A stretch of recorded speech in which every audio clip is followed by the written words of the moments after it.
very sensitive tonight. All right, good evening. Told you. Good evening, and welcome to the Waterloo City Council special meeting on Monday, January 10th, 2022. Roll call, please, Madam Clerk. Mr. Bozen? Here. Mr. Nichols? Here. Mr. Amos? Here. Mr. Childs? Here. Mr. Greider? Here. Ms. Wilder? Here. And Mr. Foyce? Here. I'd like to make a motion for to approve the agenda. Second. Second. All right, all in favor, please say aye. Aye. Aye. Aye. Yeah, any opposed? All right, can I have somebody read the resolution, please? Mr. Chairman, just a minute here. I'm pulling it up on my phone right now. I'm actually on my iPad with my Zoom, so just give me a second here and I'll see if I can bring it up. Okay, thank you, Mr. Amos. Okay.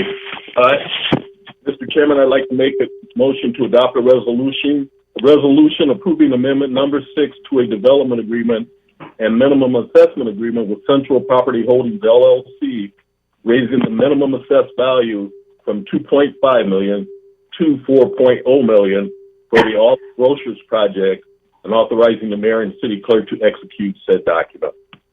Second. All right, we have a motion and a second. I think before we take any public comment, I'm going to ask Noel to come up and speak to this. Thank you.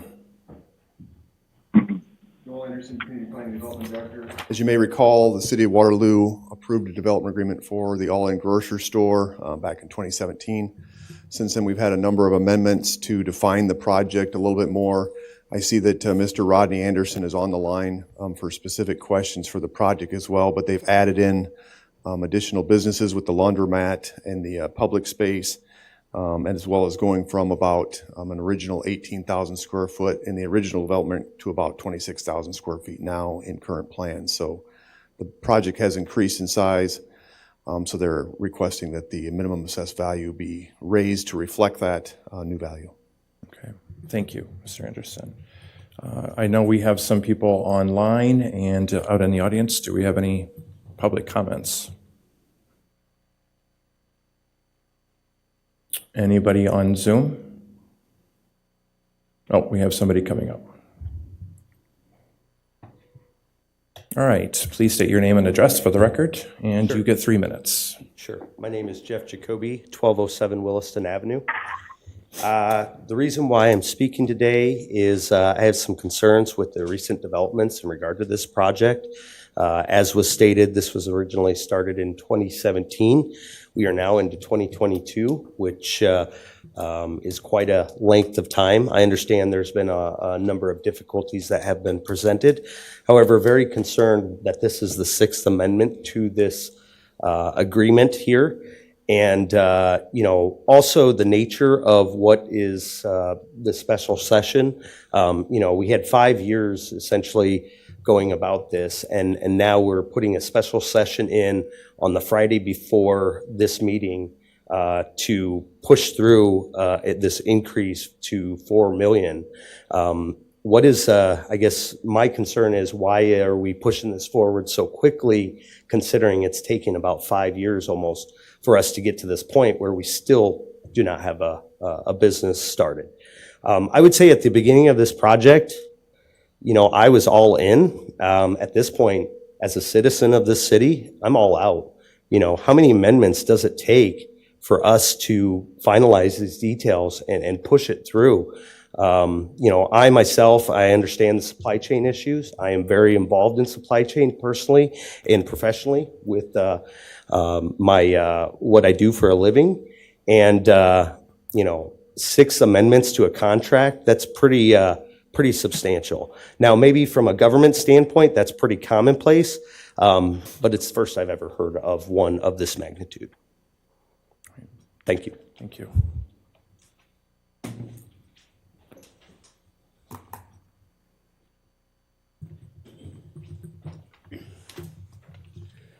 Forrest Dillevue, 1725 Huntington Road. I too was very much in favor of this when it first came before the mayor and council back in 2017. At that point in time, the House of Hope was told, you need to move and move quickly. So those women and children were forced from the House of Hope to make a hurry-up move to their new building. Thank the Lord they had one, so that we could tear it down so that this building could go on in hurry-up fashion. At that time and several times since, we've been told, I have the money. I realize that Rodney has had some problems. He thought he had the money and he didn't have the money. This is 2022. He still does not have the money. He asked for us to forgive a loan and not repay it because he needed that to get the loan. I think it's gone on too long, and we don't even know who the other investors are. As taxpayers, we have no idea who the other investors are. I've heard there's some city employees involved, and I think we have a right to know as citizens. I do not think we need to do this at this time. And again, a special session. Not everybody knows about these, and it's a very hard time for lots of business people to get here. I just think we need to not do this at this time. During this process, this developer has had money to build a new home, and he doesn't have enough to build this building. Thank you. Thank you.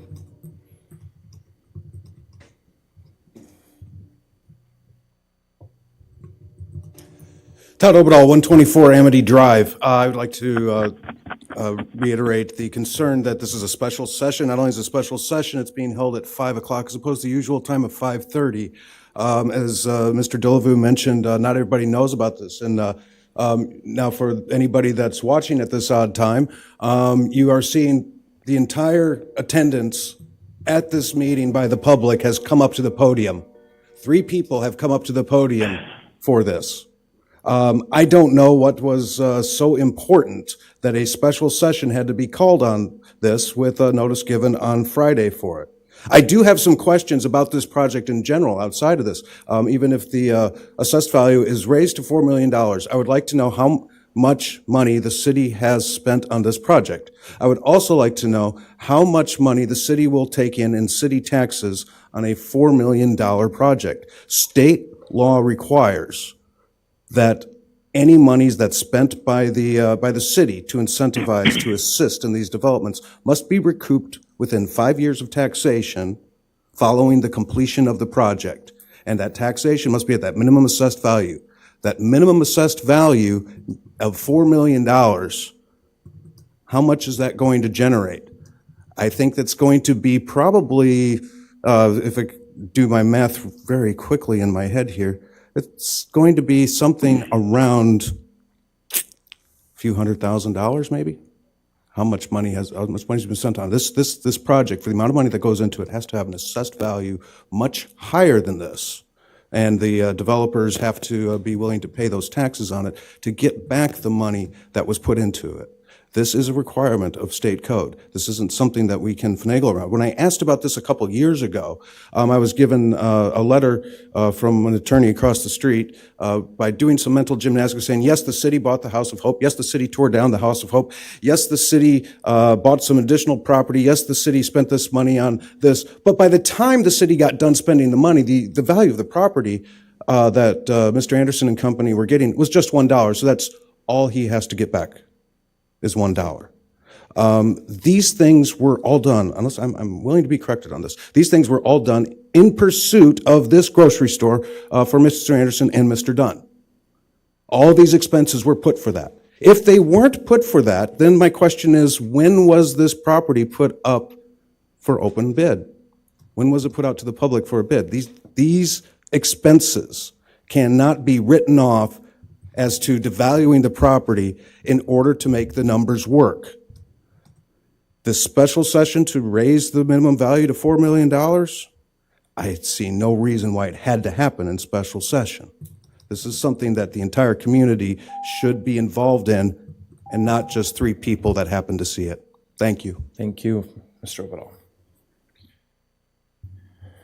Noel, can you, or maybe Michelle, answer Mr. Oberdahl's questions about how much we've spent, and then as far as when completed, what would the taxes be on that 4 million? Noel Anderson, Community Planning Development Director, and yeah, if Michelle's still on, obviously I don't have access to that from where I'm at today if she has those numbers. Mr. Oberdahl also noted about the repayment, and again, that was answered by Chris Wendland, our attorney, that we were meeting all provisions of the state code in a previous letter. And I know that the question, and sorry, Noel, since you're up there, the question of why the special session now, even though we had postponed it, will you be able to answer that for us as well? I know a couple of council people were wondering as well. Sure, and I believe Councilman Amos asked for the special session, so he might be more appropriate to answer. Okay. Councilman Amos? Yes. The reason that I requested this special session is, if you all remember correctly, at the council meeting, there were some concerns about the city actually getting rid of the mortgage on the actual property. And having talked with Mr. Anderson, what I was told is the city would be the subordinate mortgage holder. But that was never explained at the Monday council meeting. And I have talked with Mr. Anderson, and he may want to get up and say something also, but realistically, I keep hearing it's been 5 years for this to have taken place. Well, yes, it's been a long time. And realistically, it should not have taken as long as it has. And my concern is if we continue to keep pushing things back, the project's going to go away. Talking with Mr. Anderson, I realize that this is a project that he is anxious to get started. You know, I've talked with several of the people in the neighborhood, and they are asking me, when is this going to get done? We need this grocery store in our neighborhood, because not everyone can hop in a vehicle and go where they need to go to get the supplies and food that they need. So for me, living in Ward 4, knowing the needs of Ward 4, this grocery store is something that is truly needed. And the sooner we can get it started, the better. And like I say, I have a real concern as far as us continuing to push it back. My understanding is, as a council member, I have the right to request a special session. And as far as I know, checking with Ms. Felkley, we did everything properly to make this happen. You know, I understand people's concerns, special session. Well, all the rules were followed to make this session happen. So, citizens out there, this is not something that we're trying to hide something from you or anything else. We are trying to push this to get it done, because realistically, this isn't something that's just going to help the neighborhood. It's going to help our entire city.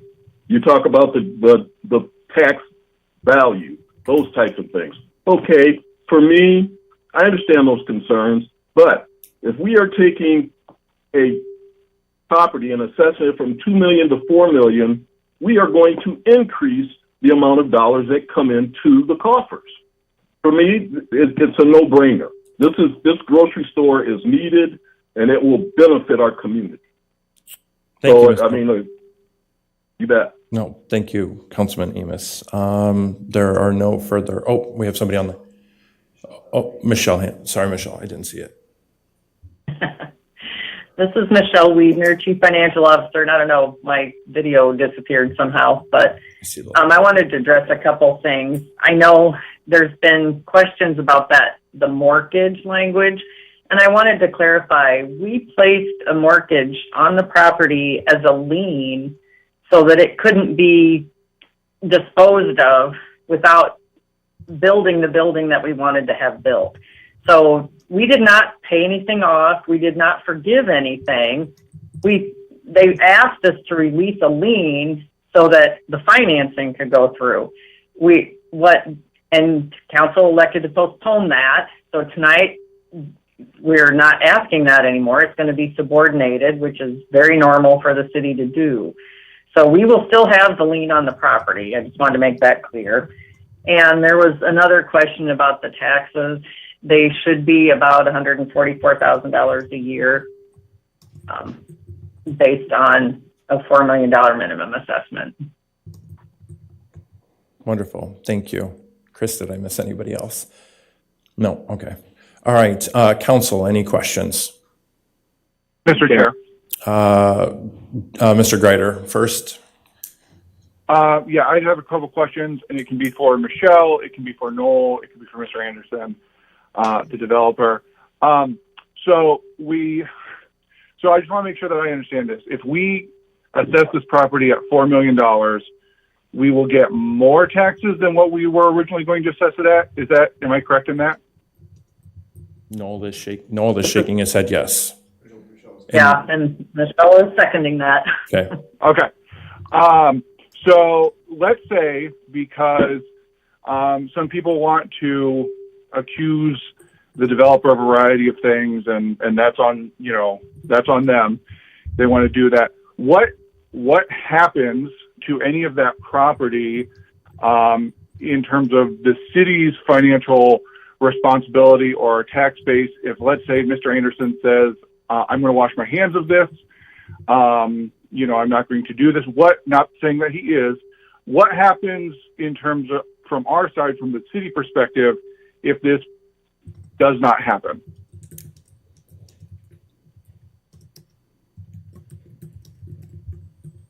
Noel Anderson, Community Planning Development Director.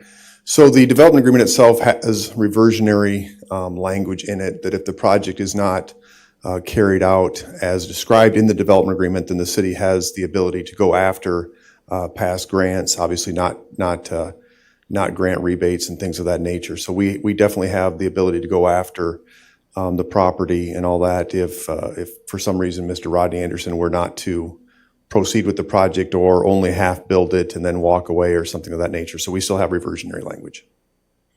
Okay. And would that amount equal the taxes that we're going to get over the long term if we were to recoup this property? Definitely not. math-wise? I mean, you'd assume that the building's going to be there for, 30 to 50 years or so. So we're going to gain a lot more in taxes, which is our general protocol of why we give out land for reduced prices, is to gain the property taxes and long-term employment and benefits from a project. All right. And this is also for Mr. Anderson and Ms. Wiedner. Is any city money exchanging hands at this meeting? Are we giving anything away to Mr. Anderson? Is any money being exchanged? Are we providing more funding for this project at this special meeting? Or is the developer agreeing to pay more taxes on a property that they're going to build? I'm agreeing to pay more taxes on the property that we'll build. There will be no change of monies here, and that's it. All right. Thank you, Mr. Anderson. And this one's for Ms. Felkley. Any council member is allowed to call a special session. Am I correct in that, in reading our rules and procedures? Our rules and procedures require 4 council members to request a special session. Otherwise, the mayor is also able to request a special session. And I did have conversation with Mr. Amos. I had conversation with the mayor. And I believe there were also Mr. Childs, Mr. Nichols, and Ms. Wilder were desiring to have this special session as well. So we meet our rules and procedures that are publicly available about calling a special session? Correct. Okay.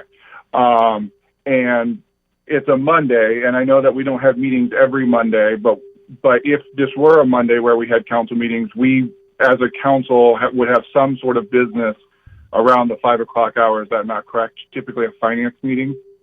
Yep, that's correct. We have held All right, special sessions around this time in the past.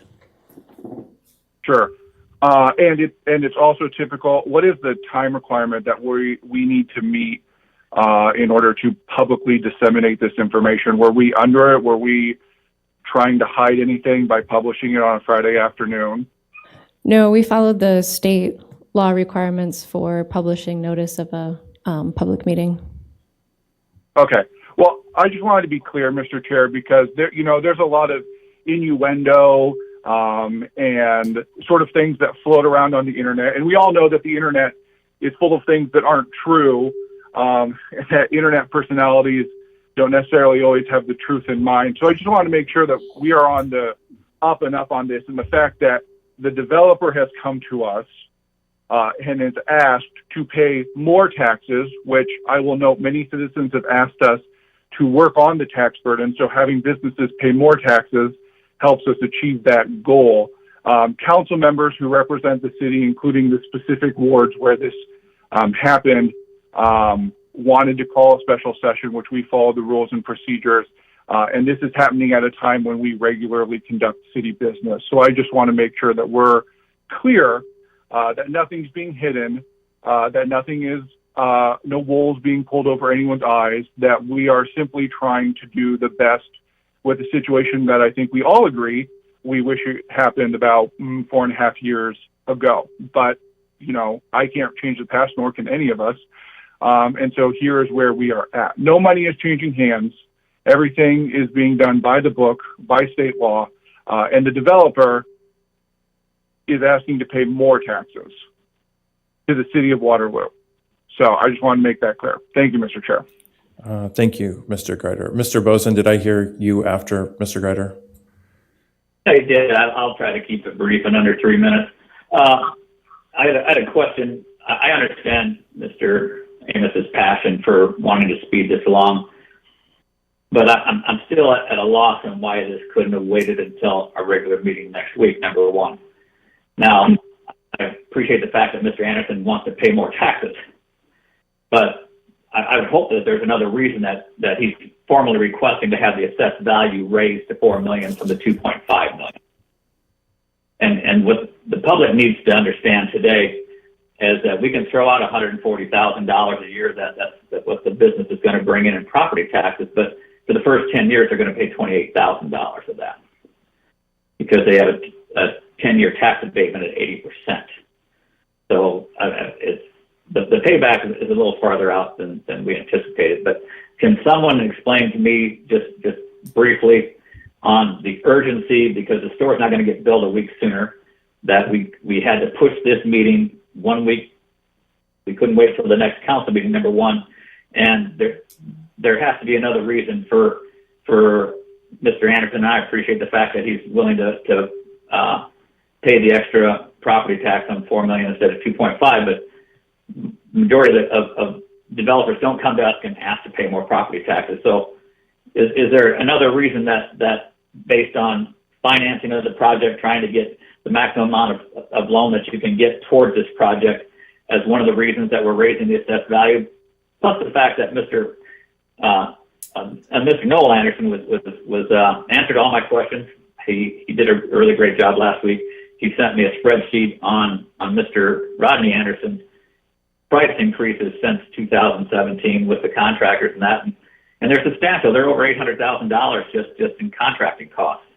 So I understand that he's facing a substantial increase in his project, but I'm just curious on why this had to be rushed on a special meeting and couldn't wait till the regular meeting next week. Thank you for your question, Mr. Boson. This is Rodney Anderson. The biggest request is because the size of our building went up 27.5%, so you might as well say 28%.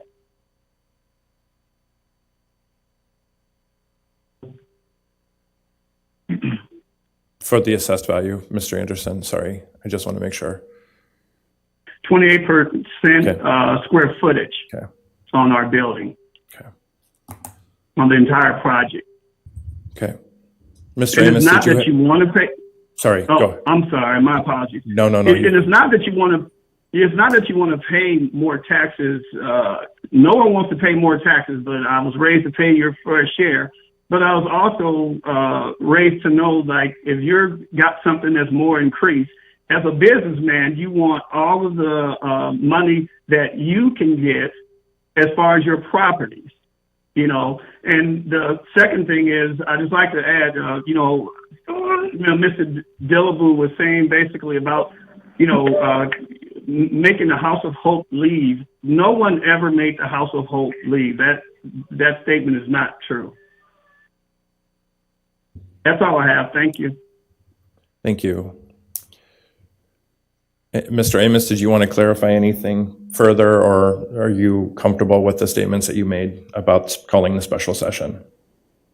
Yes, I am. You know, it's just for me from a standpoint of, you know, I keep hearing the delays.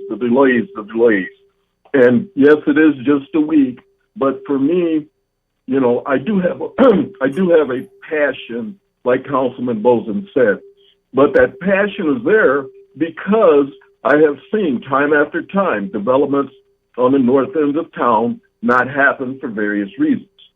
This one has been a long project. I've been here from day one.